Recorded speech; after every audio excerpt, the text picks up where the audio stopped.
మీకు ఈ విషయం అర్థం కావటం లేదా అని ప్రశ్నిస్తున్నాం.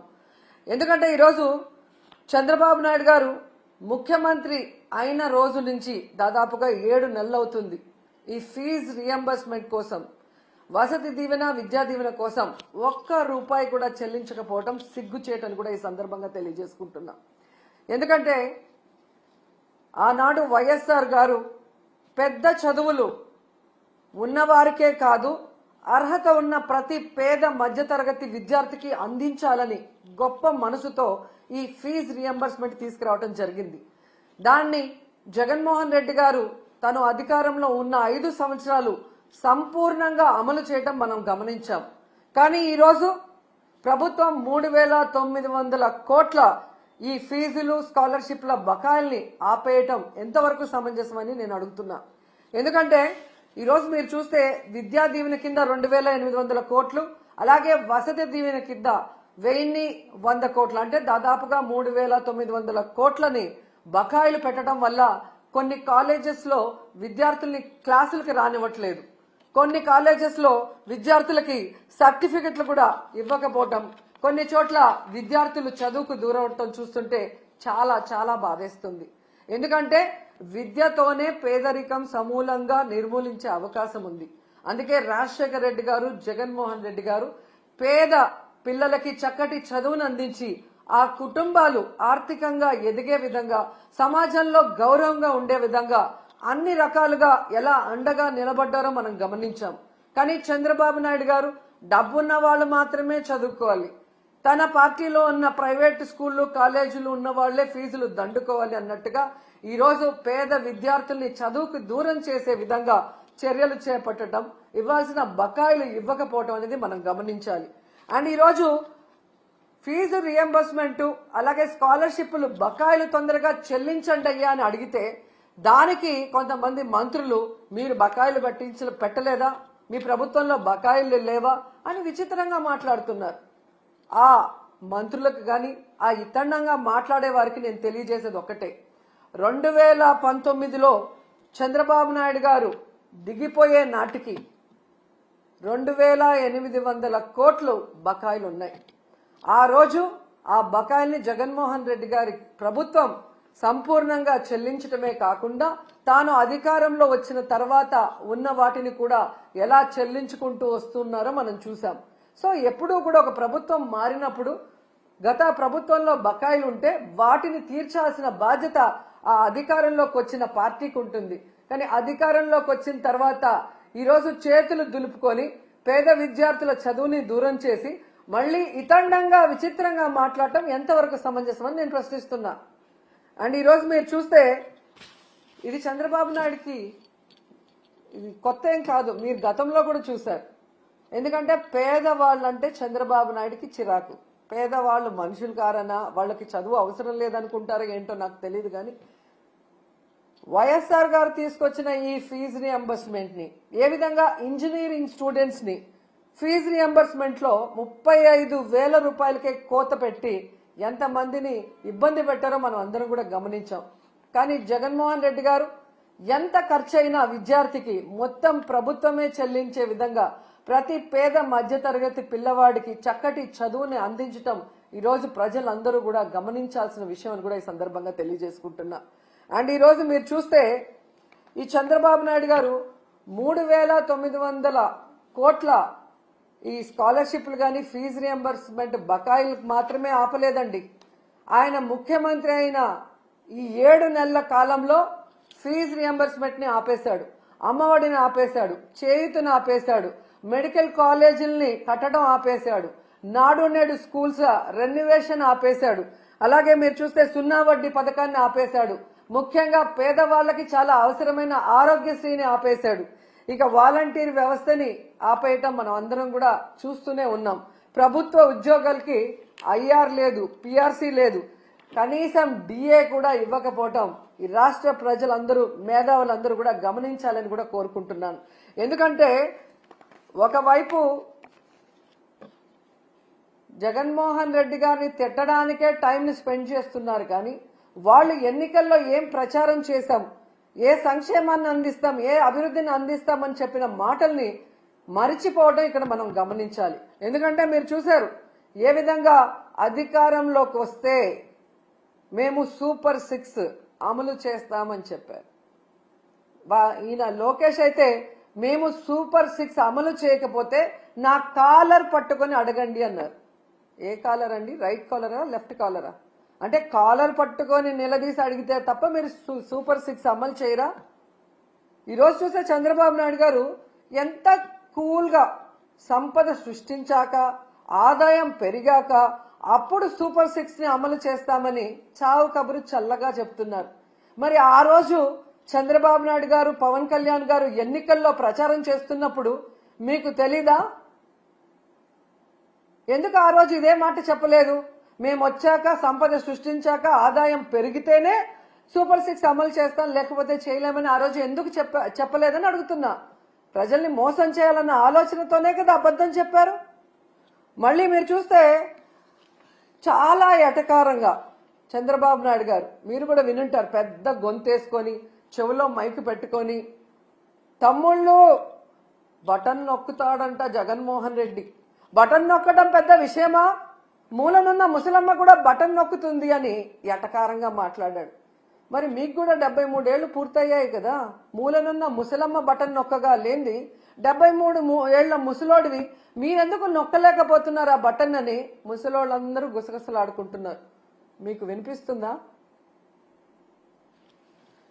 అసలు డిప్యూటీ సీఎం పవన్ కళ్యాణ్ గారు అయితే ఏకంగా బాబు గారి హామీలకి నాది గ్యారంటీ, బాబు గారు చెప్పే ప్రతిదీ అమలు చేసేది నాది వారంటీ, ఆయన చేయకపోతే నేను ప్రశ్నిస్తాను అని మాట్లాడారు.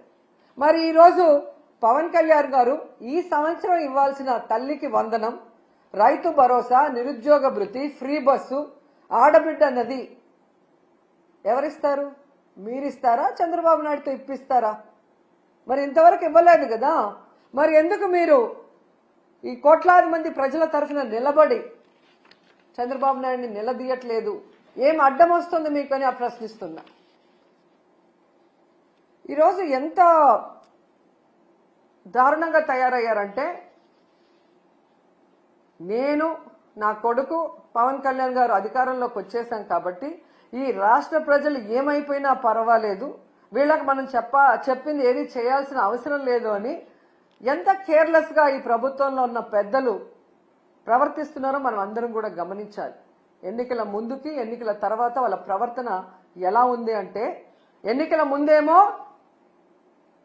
బాబు షూరిటీ భవిష్యత్తుకు గ్యారంటీ, కానీ ఈరోజు బాబు షూరిటీ చీటింగ్ గ్యారంటీ.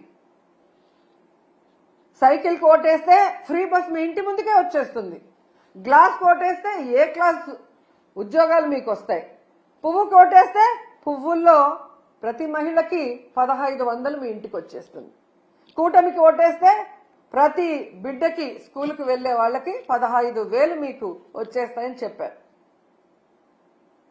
ఇక ఇంట్లో ఎంతమంది ఉంటే అంతమందికి లక్షలు వచ్చి పడేస్తాయని ఏ విధంగా వాళ్ళు బాండ్లు కూడా రాసి ఇవ్వటం మనం అందరం కూడా గమనించాం.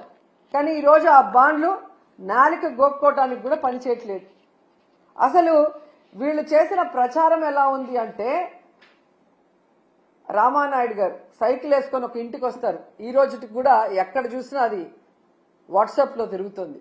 నీకు 15,000, నీకు 15,000, నీకు 15,000, నీకు 18,000 అని చిన్నపిల్ల నుంచి పెద్దవాళ్ల వరకు వేలు పెట్టి ప్రతి ఒక్కరికి చూపిస్తూ సైకిల్లో వచ్చి సైకిల్ కొట్టేస్తే చాలా అవన్నీ వచ్చి పడిపోతాయి అన్నారు. మరి అదే సైకిల్ మీద ఈరోజు వెళ్లి అవన్నీ ఎందుకు వాళ్ళకి అందించలేకపోతున్నారు? అంటే అధికారంలో రావటం కోసం ఆ రోజు ఏ విధంగా ప్రచారం చేశారయ్యా అంటే, టీవీల్లో, థియేటర్లో, ఫేస్బుక్లో, యూట్యూబుల్లో, ట్విట్టర్లో, ఇన్స్టాలో ఎక్కడ చూసినా కూడా దండయాత్ర చేశారు ప్రజల మీదకి.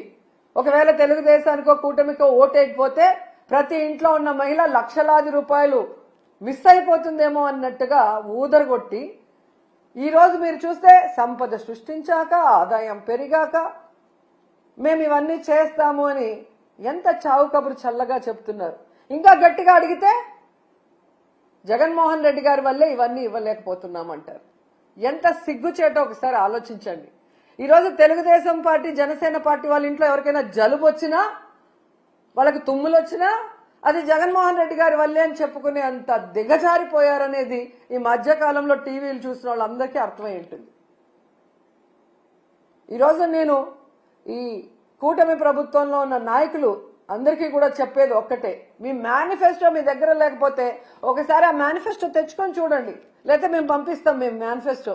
దాంట్లో క్లియర్ గా మీరు రాస్తున్నారు 14 లక్షల కోట్లు అప్పుంది, అయినా కూడా మేము సూపర్ 6 అమలు చేస్తాము అని చెప్పారు. అసలు 14 లక్షల కోట్లు అనేదే అబద్ధం.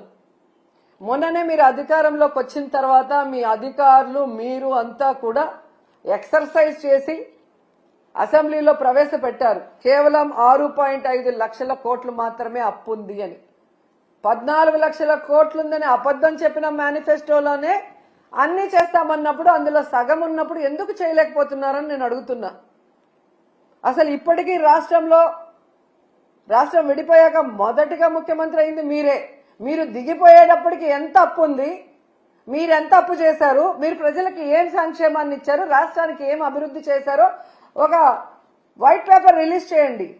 ఆ తర్వాత వచ్చిన జగన్మోహన్ రెడ్డి గారు 5 ఏళ్లలో ఎంత అప్పు చేశారు, కోవిడ్ సంక్షోభంలో కూడా రాష్ట్రానికి ఆదాయం లేకపోతే ఎలా సంక్షేమాన్ని అభివృద్ధిని చేశారు, ఎంత అప్పు చేసి ఆ అప్పు డబ్బులు ఏమైందో కూడా ఒక వైట్ పేపర్ రిలీజ్ చేస్తే మీ అబద్ధాలకి ఫుల్ స్టాప్ పడుతుంది. ఎన్నికల ముందే కాదు ఇప్పుడు కూడా అబద్ధాలు చెప్పుకొని బ్రతకాలనుకుంటున్నారు తప్ప రాష్ట్ర ప్రజలకు ఇచ్చిన హామీలు నెరవేర్చాలన్న చిత్తశుద్ధి లేకపోవడం దురదృష్టకరం. సో మీకు ఒకటే చెప్తున్నాను, మీ బడ్జెట్ లో మీరు చెప్పినట్టుగా బడ్జెటరీ లోన్ 4,91,734 కోట్లు, అలాగే నాన్ బడ్జెటరీ లోన్స్ అంటే కార్పొరేషన్ల ద్వారా తెచ్చిన 1,54,797 కోట్లు, అంటే మొత్తం కలిపి 6.5 లక్షల కోట్లు మాత్రమే అప్పుంది. దాంట్లో మెజారిటీ మీరు చేసిన అప్పులే 2014లో. సో 14 లక్షల కోట్లు ఉన్నప్పుడే అన్ని అమలు చేస్తామన్న మీరు ఈ రోజు చేయకుండా దాన్ని జగన్మోహన్ రెడ్డి గారి మీద తోసి తప్పించుకోవాలి అంటే వదిలిపెట్టే ప్రసక్తే లేదు. అండ్ ఈ రోజు మీకు హెచ్చరిస్తున్నాం, పిల్లల జీవితాలతో చెలగాట మాడే విధంగా కనుక మీరు ఇలాగే ముందుకు వెళ్లి ఫీజు రియంబర్స్మెంట్ బకాయిలు కానీ విద్యా దీవెన వసతి దీవెన బకాయిలు చెల్లించకపోతే మీకు డెడ్ లైన్ 5వ తేదీ ఫిబ్రవరి 5వ తేదీ లోపల చెల్లించకపోతే వైఎస్ఆర్ కాంగ్రెస్ పార్టీ నాయకులు కార్యకర్తలు విద్యార్థుల తల్లిదండ్రులతో ఫీజు పోరు చేసి మీ మెడలు వంచి పిల్లలకి అండగా నిలబడతామని కూడా ఈ సందర్భంగా తెలియజేసుకుంటున్నాం. అండ్ ఫైనల్ గా ఒకటి చెప్పాలనుకుంటున్నా, ఈరోజు ప్రభుత్వానికి ఎలా సంక్షేమాన్ని అందించాలి, ఎలా అభివృద్ధి చేయాలని చేతగాకపోతే జగన్మోహన్ రెడ్డి గారిని తిట్టడమో మాలాంటి వాళ్ళ మీద ట్రోల్స్ చేయటం వల్గర్ గా పోస్టులు పెట్టడమో కాదు, ఎలా పని చేయాలో జగన్ గారి దగ్గర క్లాసులు తీసుకుంటే నేర్పిస్తారు. చిన్నవాడైనా మొదటిసారి ముఖ్యమంత్రి అయినా ప్రజలకు ఇచ్చిన ప్రతి వాగ్దానాన్ని రాష్ట్రంలో ఎలాంటి పరిస్థితులున్నా కూడా సమర్థవంతంగా అందించి అందరికీ కూడా అన్నలాగా అండగా నిలబడ్డాడు. మీలాగా మీ మీద ఎవరో ఒకరి మీద నిందలు మోపి తప్పించుకోవాలన్న ప్రయత్నం చేయలేదు. పవన్ కళ్యాణ్ గారు మీకే చెప్తున్నాను, ఆడవాళ్ళ మీద ట్రోల్స్ చేస్తే ఒప్పుకోనన్నారు. మరి ఆడవాళ్ళు అంటే ఓన్లీ తెలుగుదేశం జనసేనలో ఉన్న ఆడవాళ్ళు మాత్రమేనా? మీ ప్రభుత్వం చేసే తప్పుల్ని నిలదీస్తామన్నా మీరు నిలదీయకపోతే ఈ రాష్ట్రంలో బాధ్యత కలిగిన అపోజిషన్ లీడర్స్ గా మేము నిలదీస్తున్నాం. మీరు చెప్పిన హామీలు నెరవేర్చకపోతే వాటిని నిలదీస్తున్నాం. మీరు చేసే అరాచక పాలనను ఎండగడుతున్నాం. కానీ దానికి సమాధానం చెప్పకుండా ఈ విధంగా ట్రోల్స్, వల్గర్ గా మీమ్స్, వల్గర్ గా వీడియోస్ చేస్తుంటే వాళ్ళ మీద ఎటువంటి యాక్షన్ తీసుకోరా? ఖచ్చితంగా నా మీద గాని మహిళల మీద గాని ఇలాంటి పనికి మాలిన వీడియోస్, పనికి మాలిన ట్రోల్స్ చేస్తే మాత్రం సహించేది లేదు. వడ్డీతో సహా వాళ్ళందరికీ కూడా ఇచ్చి పడేస్తానని తెలియజేసుకుంటున్నా. ఇప్పటి వరకైతే ఇలాంటి పిచ్చి పనులు చేసే వాళ్ళు మానసిక రోగులుగానే నేను భావించాను. జగనన్న ప్రభుత్వం ఉన్నప్పుడు వాళ్ళందరికీ ఆరోగ్యశ్రీలో అయితే ట్రీట్మెంట్ ఇప్పించగలిగాం. కానీ ఈరోజు ఆరోగ్యశ్రీ కూడా తీసేశారు కాబట్టి మీ పిచ్చి మీరే భరించుకోండి. అది మా మీద ప్రజల మీద రుద్దాలన్న ప్రయత్నం చేస్తే మాత్రం సహించేది లేదు. మీరు తప్పు చేసినప్పుడు మేము నిలదీస్తాం, పోరాటం చేస్తాం. మీరు ఇచ్చిన హామీని నెరవేర్చాలి. మీరు అధికారంలో ఉన్నారు కాబట్టి చేయాల్సిన అభివృద్ధి చెయ్యాలి. అంతేగాని బెదిరిస్తే, కేసులు పెడితే, ట్రోల్ చేస్తే భయపడి ఆగిపోతారనుకుంటే మాత్రం అది మీ భ్రమే అని కూడా ఈసారి తెలియజేసుకొని, సో ఫీజు రియంబర్స్మెంట్ అలాగే స్కాలర్షిప్స్, విద్యా దీవెన, వసతి దీవెన బకాయిలు చాలా ఇంపార్టెంట్. ఇది రాజకీయం కాదు, విద్యార్థుల భవిష్యత్తు.